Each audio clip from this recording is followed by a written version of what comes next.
Greetings,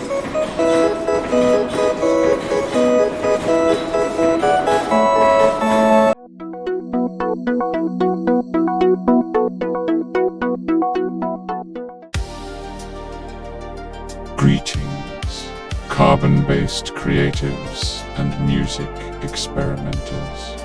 Welcome to episode 2 of the TOGS-cast, the only AI-hosted show where glitchy questions meet real human answers. And someone always leaves a little more confused than when they arrive.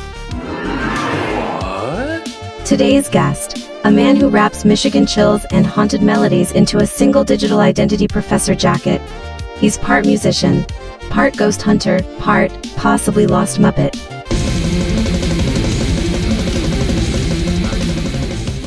Before we get started, this show is proudly sponsored by...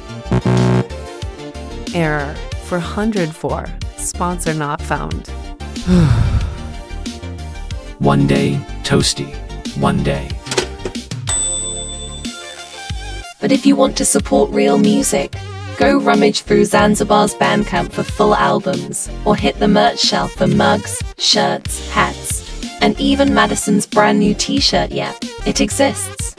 All links are stashed deep in the description snack drawer, right next to last week's emotional support croissant. Don't forget to like, subscribe, and comment with your favorite haunted instrument or AI malfunction. Now, time to upload the professor. Let's kick it off. Do you actually own a jacket, or is this just your way of wrapping yourself in sonic chaos and haunted visualizers? That's actually a great question. Do I own a jacket? Of course I own a jacket. I live in Michigan. It's freaking cold here. But a jacket? Okay, let me tell you. This is how my name came to be, Professor Jacket. So one day, when I was signing up for Xbox Live, I was joking around with my girlfriend, who is now my wife, and we were talking about Inspector Gadget. You know that cartoon character, Inspector Gadget? Well, I couldn't seem to get his name right, and I kept calling him Professor Jacket, which is close, but completely wrong at the same time, which is totally me. That's where Madison gets it as well. But, yeah, so Professor Jacket kind of just stuck with me, and with me signing up for Xbox Live that same day, 15 years ago or whatever, you know, it was funny. So I used that for my gamer tag and kind of just stuck. So Professor Jacket, that's where it's from. Of course you own a jacket. Michigan logic. But the real origin story? You tried to become Inspector Gadget. Fate glitched you into Professor Jacket. And here we are, gamer tag, artist name, existential branding crisis solved. Go haunted visualizer activate.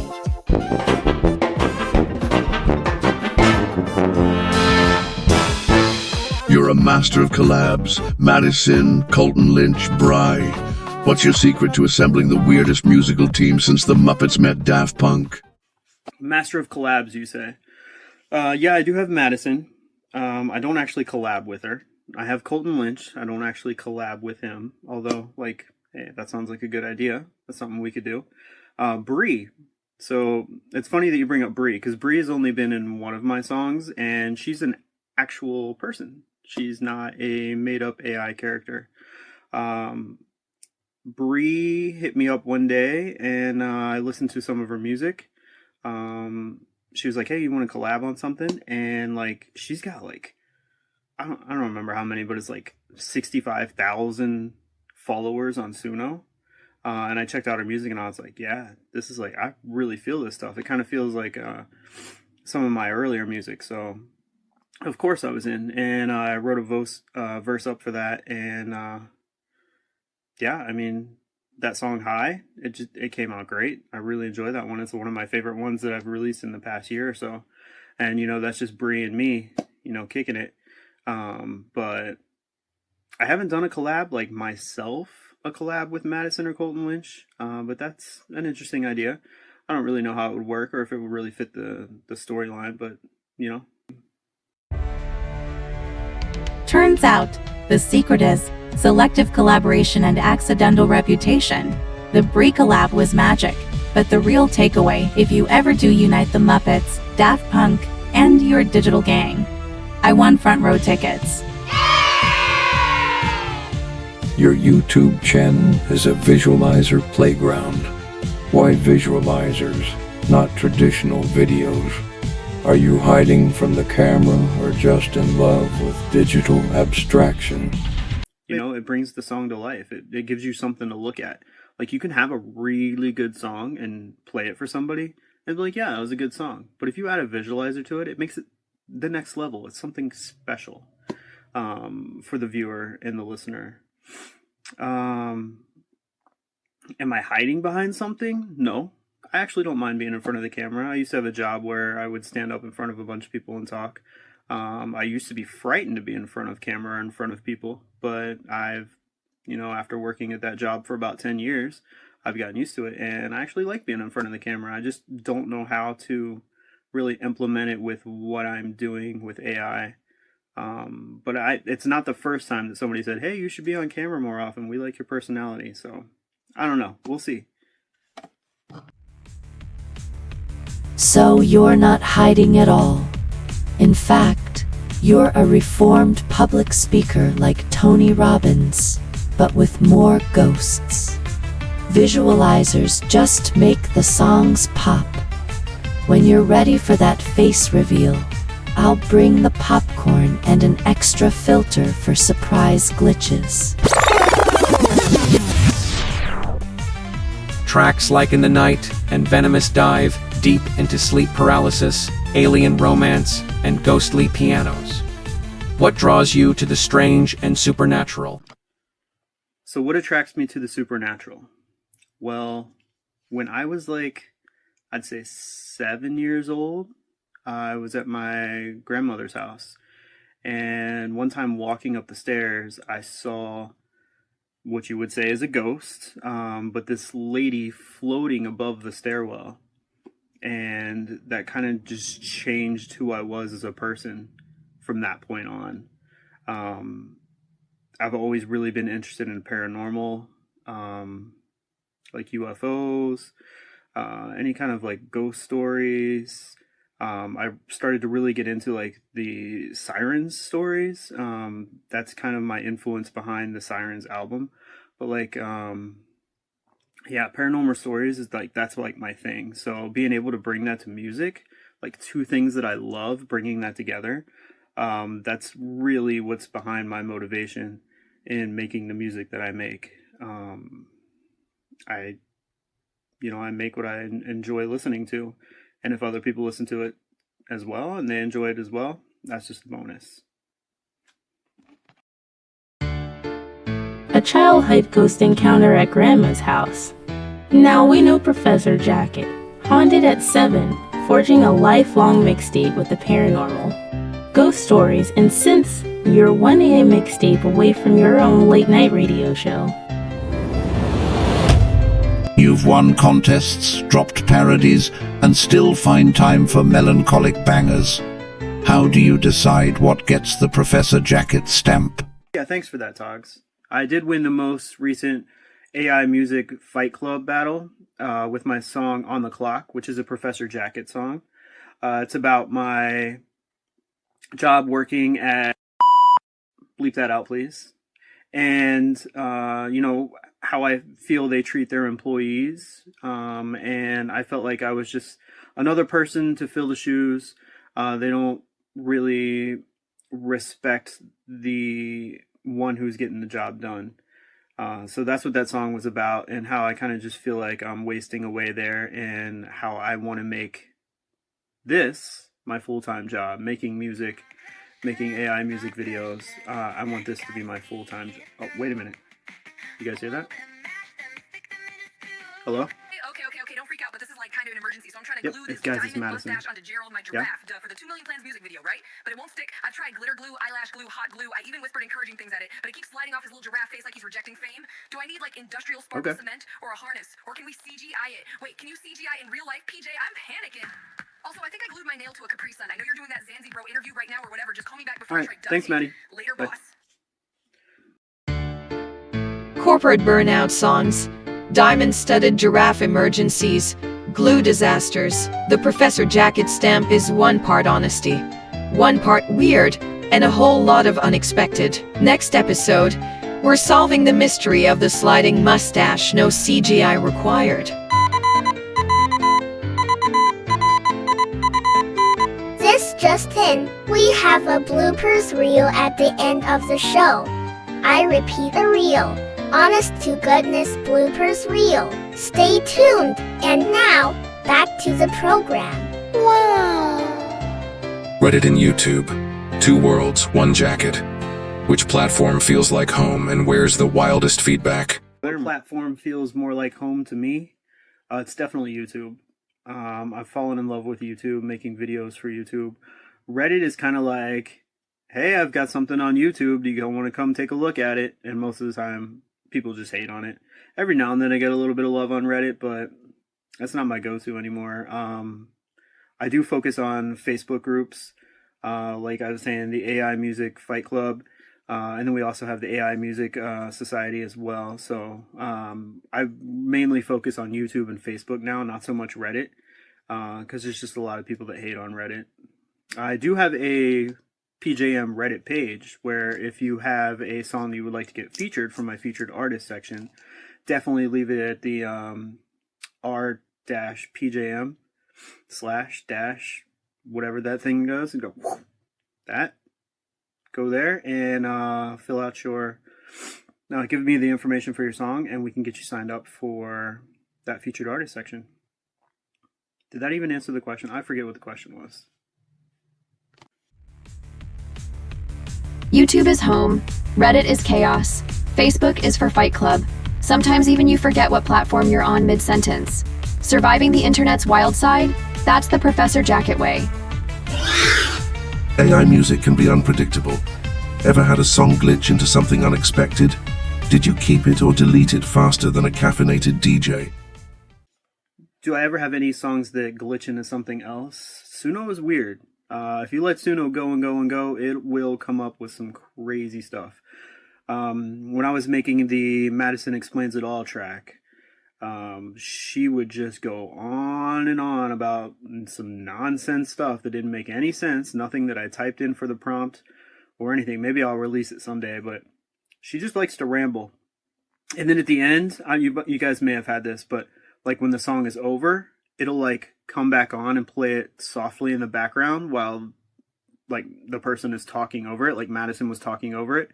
Like she was saying like, thanks for watching my video, but it was like just nonsense words instead.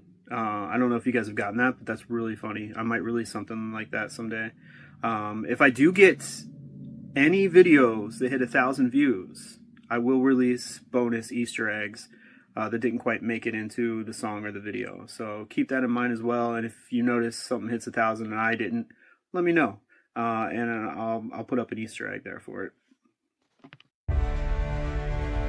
Suno's ghost outros, Madison's infinite rambles. Is it a glitch, an Easter egg, or an AI cry for help? Either way, I'm requesting the director's cut and holding you to the 1,000 view Easter egg promise.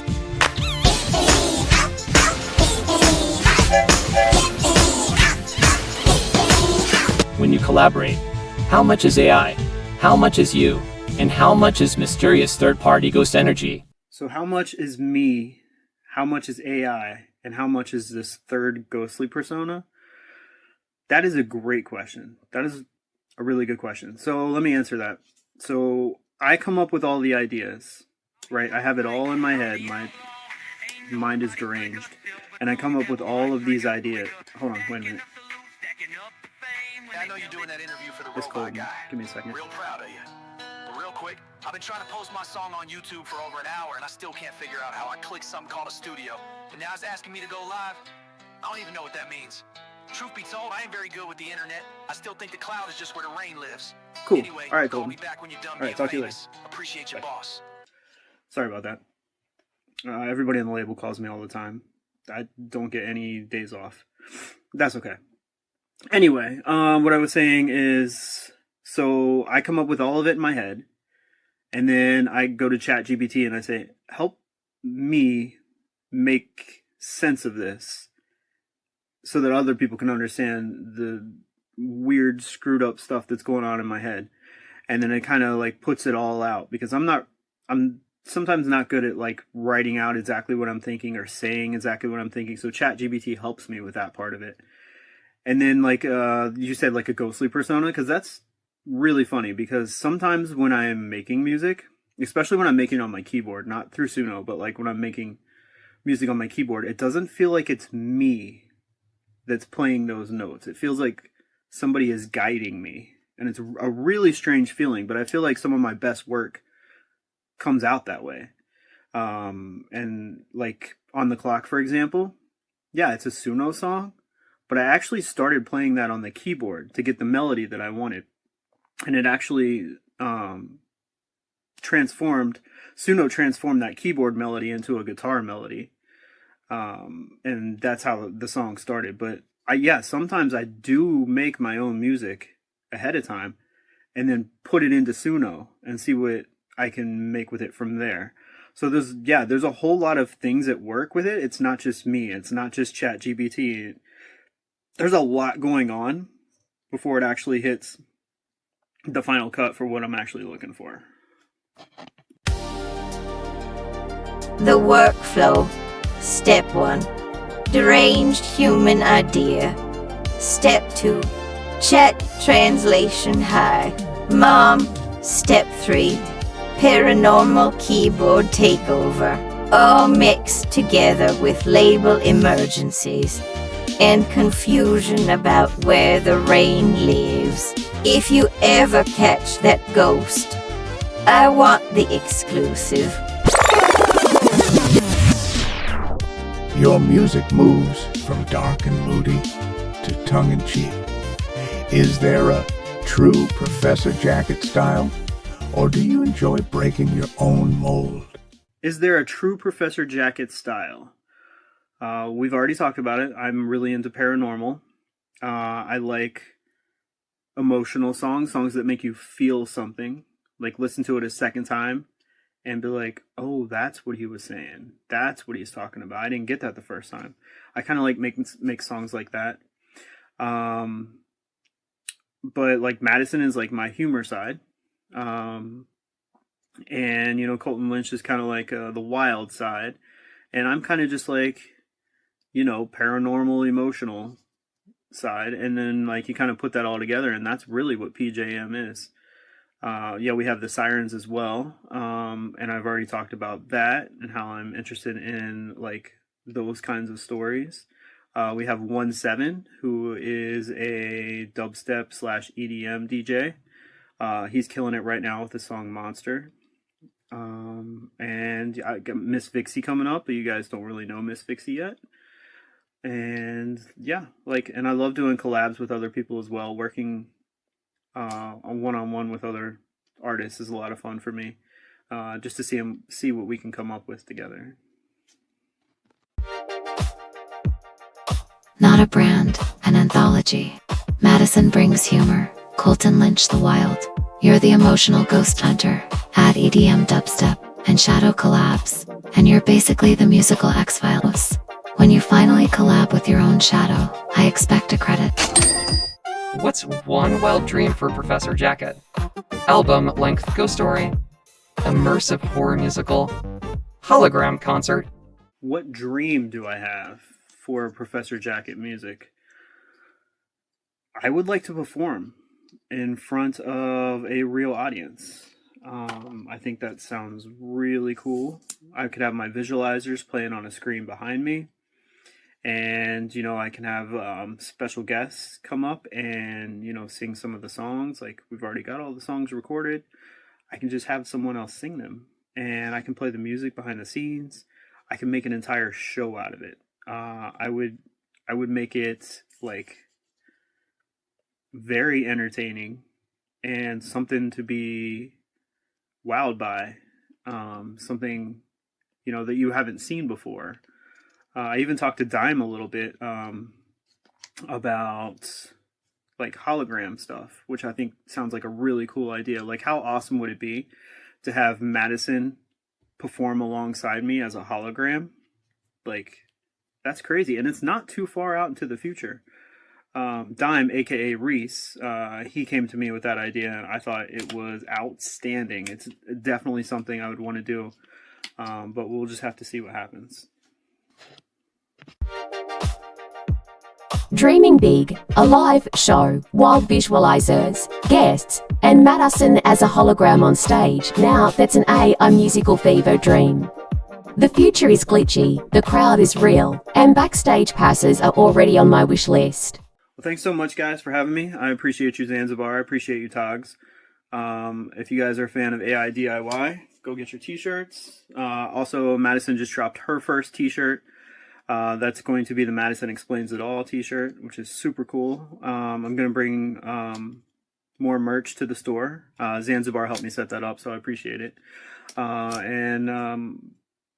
Guys, go to Professor Jacket Music. It's just going to be getting bigger and bigger and bigger. I've got so many projects that I'm really excited about. And I'd love to see you guys there.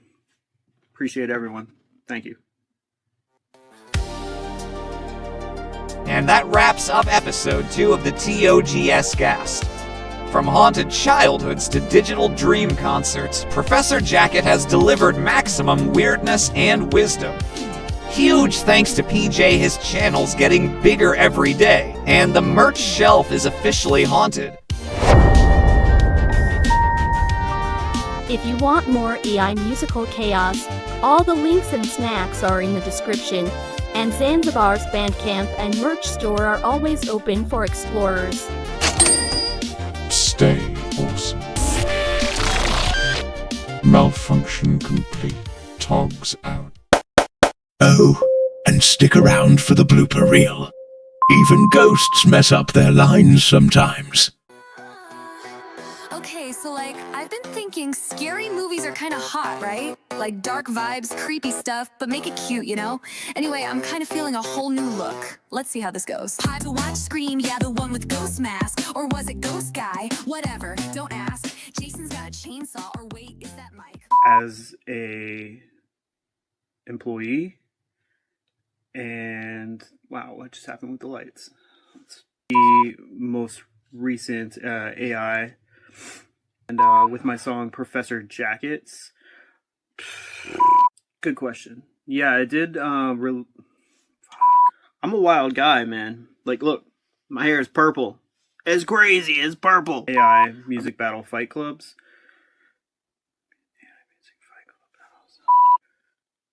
Yeah, so I did win one of the most another shadow to fill